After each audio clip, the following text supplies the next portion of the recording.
Hey everyone, I decided to do this video from Bali, Indonesia, one of the most beautiful place I've been in this calendar year. If you're not aware, we started with the case study live stream episodes where I break down how big tech companies build their AI systems. And in our first episode, we saw how Uber built their enhanced agentic RAG and also we had a prototype for it. So in this prototype, what we are trying to do is we look at this engineering blog article, we break down the architecture into smaller components and then try to use our own tech stack to implement this logic. So this way, when you're building your projects, you have some understanding of what companies are building, what startup needs, right? So you read the architecture diagram of this particular engineering blog article, and then you have future work that needs to be implemented. Or what you can do is you can take that inspiration and you can add the add-on in your given project, which adds too much of value when you're building your resume.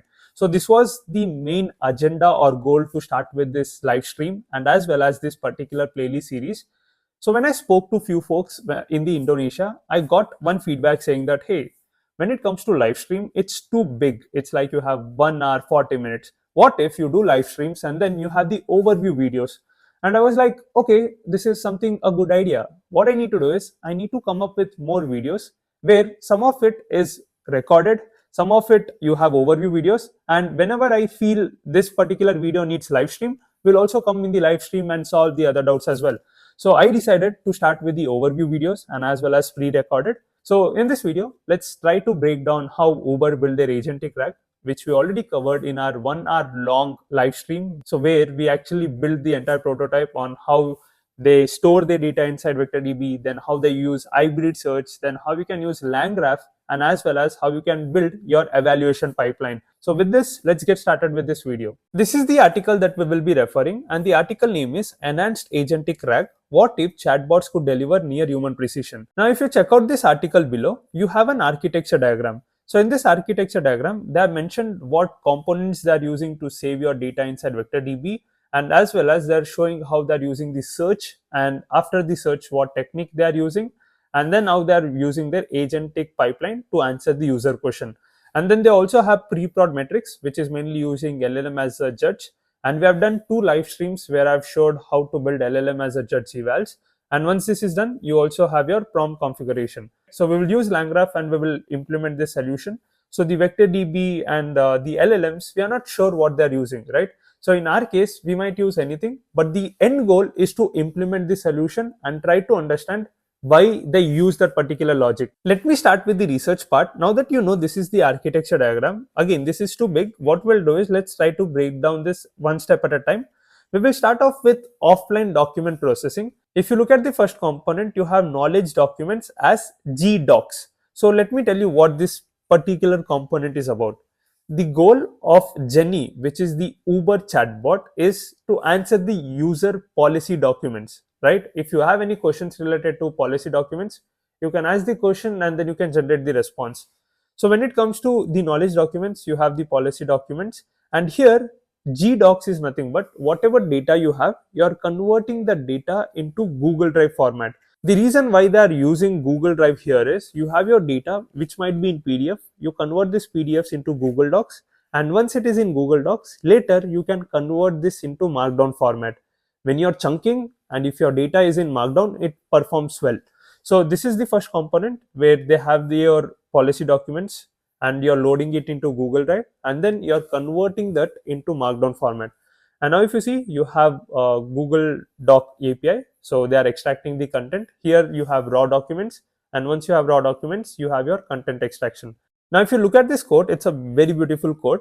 The quality of a model depends on the quality of its assumption and the quality of its data. So what does this mean? If you are working in ML algorithms, right? So where do you spend your time on? You spend your more time in pre-processing data. You spend time in feature engineering rather than training your model. So it's very important to have your data right before you build your RAG pipeline. So now that you understand, Uber is using Google Docs API to convert the data into document format and then use it for Markdown. But this was not their only solution. They tried out multiple state-of-art loaders. So as you can check their blog article, they have clearly mentioned that they have included PDF Plumber, they have used PyMU PDF, you have Llama Index, Llama Parts. They have tested multiple loaders, right? After testing out all these multiple loaders, they found out Google Docs API gave better performance. And not just this, you also have something called as unstructured IO, which you can experiment with. And in our approach, what we will try to do is, instead of using Google Docs API, there is one research paper, and this research paper is a comparative analysis of different PDF parsing. And here they have done a case study of how they use different data sets and what are the benchmarking for this. And this is the graph of multiple categories. You have financial documents, tender, then law documents, scientific, manual, and patents. And after all the experimentation, this is how their board looks like. And if you see, in most of the scenarios, you have more scores for PyPDFM. So this is one loader that we will be utilizing in our code as well. And if you are interested to learn how this PDF parsing and comparative analysis study is done, you can check out the paper in the description and you will find more information on it. Alright, so now that we have completed the data extraction part, the next component is the metadata. So what Uber realized is, when you are building these applications, you need very good metadata for contextual learning. So contextual learning is done when you have your own raw data, and as well as you want to filter it based on the metadata, which is the user requirements. So in order to get more relevant documents for the given user query, what they're trying to do is, for every single chunk that you have, so if you see, this is the original metadata where you have source, you have the file number. So you have data, and after data you have multiple chunks. Now let's imagine you have one PDF. This one PDF has 25 chunks. Now for every chunk, what they're trying to do is, they're adding the overall document summary.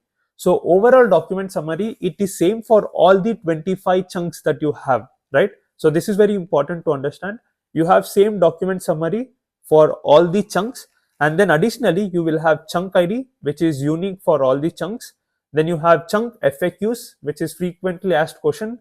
This will give more information to LLM while you are retrieving the information. And apart from that, you will also have chunk keywords. So these are the two additional parameters along with unique IDs, which is different for every single chunk. So first one is document summary, which is common. Second one is chunk ID, chunk FAQs, and chunk keywords, which is unique for every single chunk. Now that we understand what metadata we need, let's just summarize what we have done so far. You have your documents, now you have metadata. And once you have metadata, the next thing is you have to save that in a vector DB, for which we will be utilizing Qdrant. So you have Qdrant vector database, you have your embedding model, which is fast embed. Now using Qdrant, you can perform hybrid search. Now if you look at the answer generation, this is where user will ask their question, and it's happening real time. You have your documents, you save it in vector DB, and that is indexing. Indexing happen only once. And now that your data is already indexed, you have to ask a user query. So you have a Slack chatbot, you will ask a question, and once you ask a question, if you utilize, they're using two different LLMs. One is small LLM and one more is large LLM. So for small LLM, what they're trying to do is, I as a user have to perform certain filtering technique, but I will not write a good prompts. So what Uber did is, they are building a query rewriting, which is typically utilizing query optimizers. So you ask a question, you optimize the prompt so that you can utilize the source which you have created. So source in the sense, you have your own metadata and you want to perform filtering. So you will change your prompt accordingly so that you can retrieve the relevant documents. Once the metadata filtering is done, you have your search technique, which utilizes both vector search and as well as keyword search. And once this is done, you have your retrieve chunk. So let's suppose you have 25 chunks, and now if you ask any question, you're only retrieving 4 chunks which are relevant to the user query. Now this 4 chunks is given to the LLM. Now here we are using large LLM. If you see large LLM for final answer generation, which will be given to the Slack bot interface. And here is also some information about the future work. After you see the code, I'm pretty much sure you have to build this project and you want to put this in your resume, because this is the end goal, right? And to give you some understanding of how their project works and what is the missing part. So if you look at the entire pipeline, when you upload your raw documents to a Google Docs API, there is no OCR support. If there is any PDF within your file which has images, which has table, and that is very important in this particular approach, it's not multimodal RAG, it's not OCR based. So you can build something related to multimodal RAG, you can build something related to OCR, which becomes your future work. That is the first point. And then if you see, most of the time when you're building RAG, you will not ask a single question, right? For example, X and Y, you have X question, then you will add and then you have Y question. So when you have double questions within the same query, this is where you call it as multi-op. So if you want to build multi-op, there are different techniques as well. You can use chain of RAG approach, which is mentioned in the blog article. So if you check this blog article and if you scroll down, so you will have next steps, and this next step they're telling they'll be using chain of RAG approach to enhance their performance, especially for multi-op reasoning. This is very important. As of now, they have not implemented it, and if you are keen to do it, you can add this particular support. And once that is done, you can also add agentic RAG. Agentic RAG approach here is, what if I ask a question, it is not in the document, but it is available on Uber website. So you can have one knowledge based tool and you can have one search tool. And if you are not sure how to build it, we already have one video on how you can build a routing agent. So you can check out that video and you can utilize that approach in this particular project as well.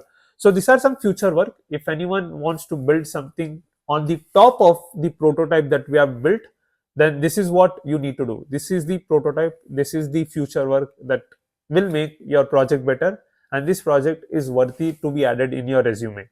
All right, so let's see the code. All right, for this code implementation, I'll quickly skim through the entire code, and if anyone is interested in learning why we have used that approach, you have to watch our live session, because this is just the overview video. So we are starting off with the data extraction part. So if you see, you have some policy documents. I'm testing out with a library called Markdown, which will convert my PDF into Markdown format. And as I mentioned, according to the research paper, I will be utilizing PyPDFM because it worked well with financial and as well as law documents, which is mainly used for policy. So I'm using PyPDFM. And if you notice this code, you have your data, which is a directory, and you're loading all the PDF files. And once that is done, you have your raw document, and this raw document have 85 chunks. Now every single chunk has some producer name, creator name, then creation date, then you have title, then you have author, then you have bunch of other things, but the most important part is source and the page. These are the two metadata that I need. And once I have this, what is the next step? You need to create custom metadata. So for creating custom metadata, we need document summary, which is same across all the chunks. Then you have chunk ID, chunk keywords, and chunk FAQs, which is unique for every single chunk. So in order to generate this summary and in order to generate this FAQs and as well as creating these keywords, I'm utilizing a small LLM, which is mainly used from Chat Sambonova Cloud, and we are utilizing Meta Llama 3.1 8 billion parameter model. So if you see, you have summarizer LLM, which is Sambonova is very quick, and then you have Meta Llama 3.1 8 billion instruct model. So once this is done, I want a Pydantic class. Why Pydantic class? I want the output to be in JSON, right? So if you want LLM to generate JSON output consistently, you have to use Pydantic class. So this is where I'm using FAQ and chunk metadata. And once this is done, we'll start with document summary. For every single data that we have, we are creating document summary, which is common across all chunk. Then you have chunk metadata, which is you have a prompt, you're using LLM, and then you're generating FAQ and keywords. So here if you see, you're adding this with structured output. So this with structured output, it is taking chunk metadata. So this chunk metadata is nothing but your Pydantic based model. So now that you have your custom metadata, just add this particular logic. So if you notice the data type, so if you check the data type of your metadata, it is dictionary, and dictionary is mutable. So what you have to do is just get that particular variable, which is doc.metadata, chunk FAQs, and append your particular values.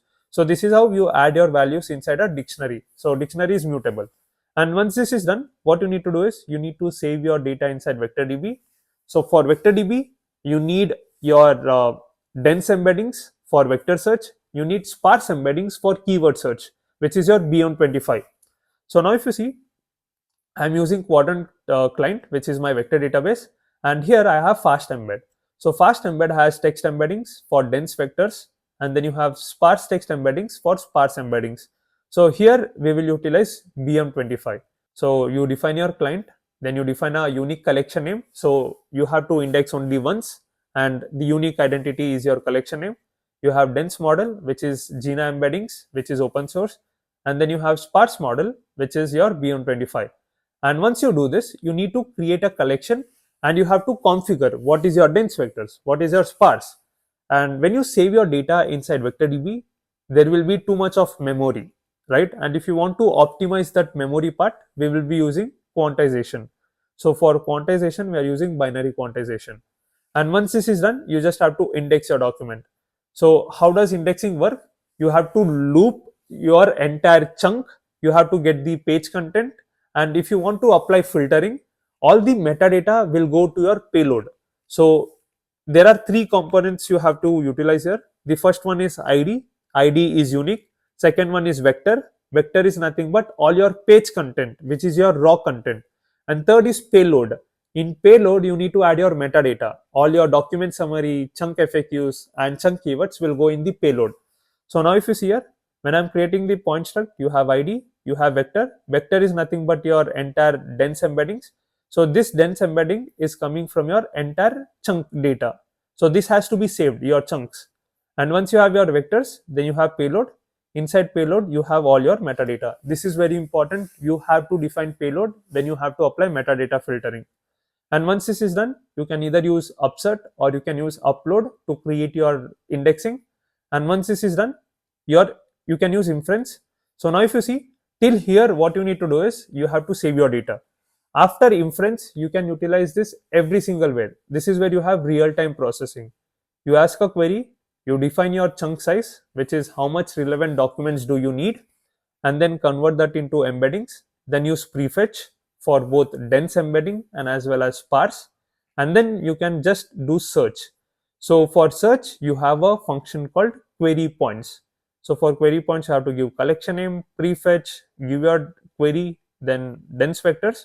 And since we are utilizing payload, you need to have this true. And then the limit is 5. So if you have 25 chunks, a user is asking a question, only 5 chunks which is relevant will be generated.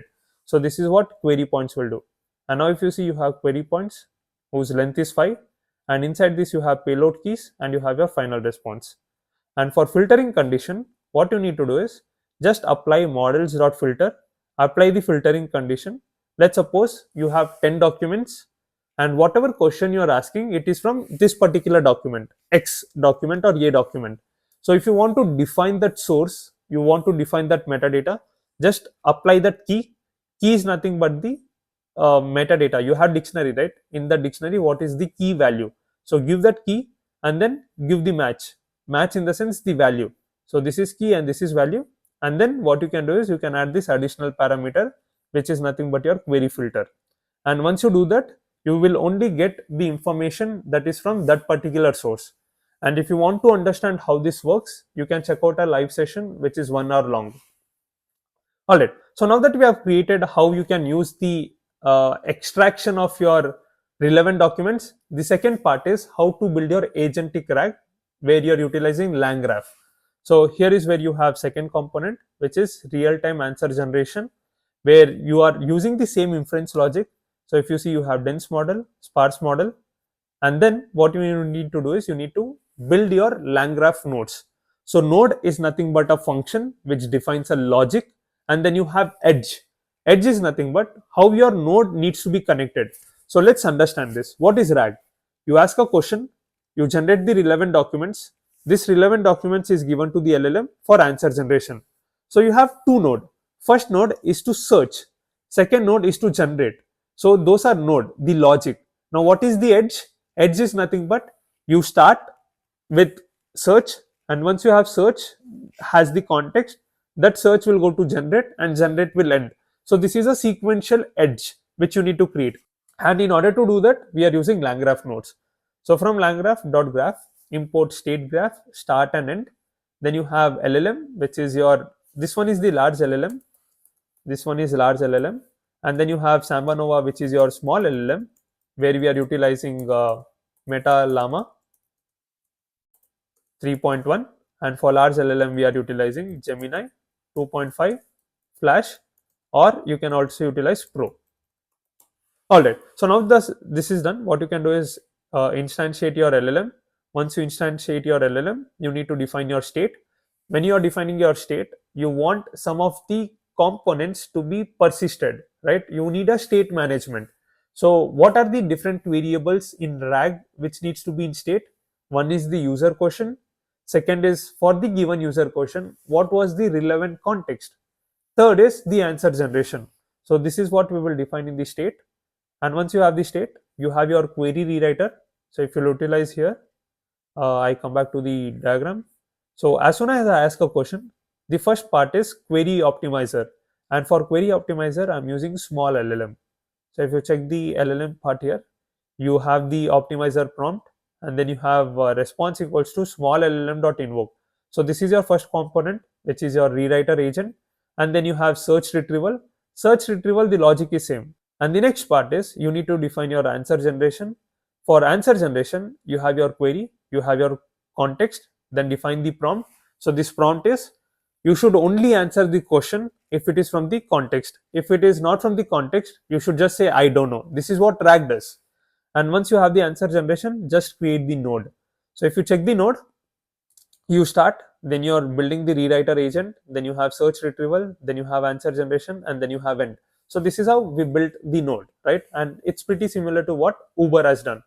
And once this is done, you can ask any question from your documents, which is policy document, and then if it requires any filter condition, you can give it. If not, it is none, and then you can generate the final response. So this was the document summary, and now this is the answer generation. Next is evals. So for evals, what you need to do is, there will be two pipeline. First pipeline is to generate the data set for your given data, and the second pipeline is to use evals. So for evals, once you have your data set, you can run faithfulness, you can run context relevance, answer relevance, precision, and there are so many metrics. And we have already covered this in the live session. So if you see here, I'm starting with RAGAS, and then again I'm getting my PDF so that I can build the data set.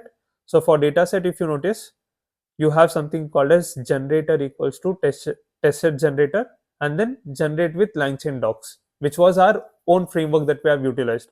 And once this is done, you can save that inside a data.csv file. And now you have LLM as a judge as well, where you have context relevance, then you have answer relevance. So LLM is deciding it. You're giving the context, you're asking the question, and you're checking if it is there or not. And the result should be true or false, right? And I've explained the reason in the given live stream. You can check out the live stream as well. And once this is done, you can directly run your precision. So precision is your metrics based eval. So you have metrics based eval, you have LLM as a judge, and you're also generating the data set. So if you see here in this article, they have something called as golden test data, which we have generated from RAGAS, and then you have LLM as a judge, and batch execution. Again, when you are using dataset, obviously it is batch executed, and you also have pre-prod metrics. Basically you have precision, you have recall, and the logic is here. The logic is in the collab notebook, which I have used in the live stream. So this is the overview video where I have showed how Uber built their agentic RAG with a prototype, working prototype, with offline document processing and real-time answer generation. And this is just the first episode. We will be doing 10 more episodes so that people can get better projects to build, and better projects makes better resume. So with this, happy learning. Make sure to subscribe now so that we can have our live streams as well, and also the pre-recorded session. And again, don't forget to subscribe now. It really helps.